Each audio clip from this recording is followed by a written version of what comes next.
கர்த்தருக்குள் பிரியமானவர்களே, விழிமீன் விடியலில் என்கிற நற்செய்தி பாதையில் தொடர்ந்து பயணிக்கின்ற நம் அனைவருக்கும் இறைமைந்தன் இயேசு கிறிஸ்துவின் அன்பும் ஆசீர்வாதமும் அருளப்படுவதாக. இன்றைக்கு நம்முடைய மனம் தெளிவாய் இருக்கிறதா? நம் வாழ்வின் பாதை தெளிவாய் திட்டமிடப்பட்டிருக்கிறதா? குழம்பி நிற்கிற நம்மால் எதையுமே செய்துவிட முடியாது. இன்றைக்கு நம்மில் அநேகர் வாழ்க்கையிலே சரியான பாதையை தேர்வு செய்ய முடியாமல் தம்முடைய பயணத்தை தொடங்காமலே வாழ்நாட்களை கடந்து கொண்டிருக்கிறோம். பாருங்க, 2 மனிதர்கள் ஒரே அலுவலகத்தில் வேலைக்கு சேர்க்கப்பட்டார்கள். முதல் நாள் வேலைக்கு செல்ல வேண்டும். ஒருவர் பஸ்ஸிலே போக திட்டமிட்டு கிளம்பினார், மற்றொருவர் ரயிலிலே போக திட்டமிட்டு கிளம்பினார். பஸ்ஸிலே போனவருக்கு நேரம் தாமதமாகி கொண்டிருந்தது.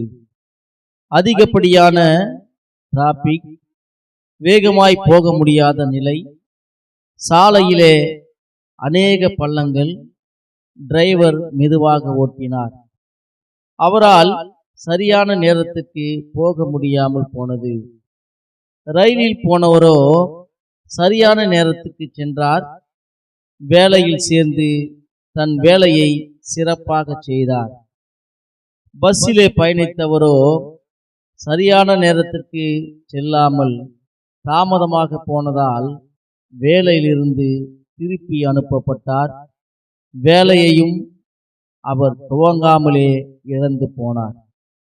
வேதம் அழகாய் சொல்லுகிறது, ஏசாயா 26ஆம் அதிகாரம் 7ஆம் வசனம், நீதிமானுடைய பாதை செம்மையாயிருக்கிறது, மகா நீதிபரராகிய நீர் நீதிமானுடைய பாதையை செம்மைப்படுத்துகிறீர் என திருமறை நமக்கு தெளிவுபடுத்துகிறது.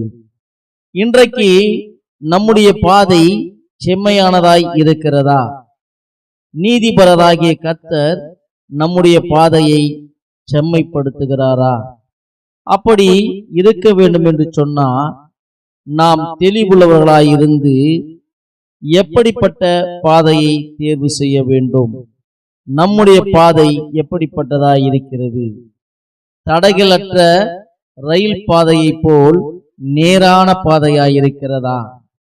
நெருக்கடியும் பள்ளங்களும் நிறைந்த, தடைகள் நிறைந்த பாதையாக இருக்கிறதா? நேர்வழியை, நல்வழியை தேர்வு செய்வதால் தான் ஏற்ற காலத்திலே நம் இடத்தை அடைய முடியும்.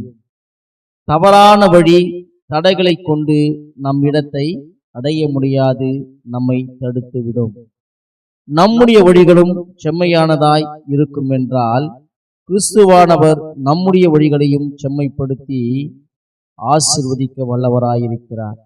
எங்கள் அன்பின் ஆண்டவரே, நாங்கள் தெளிவுள்ளவர்களாய் நல்வழியை, நேர்வழியை தேர்ந்தெடுத்து அதன் வழி நடந்து உம்மை கிட்டி சேர நீர் எங்களை வழிநடத்தி ஆசீர்வதியும். ஆமேன்.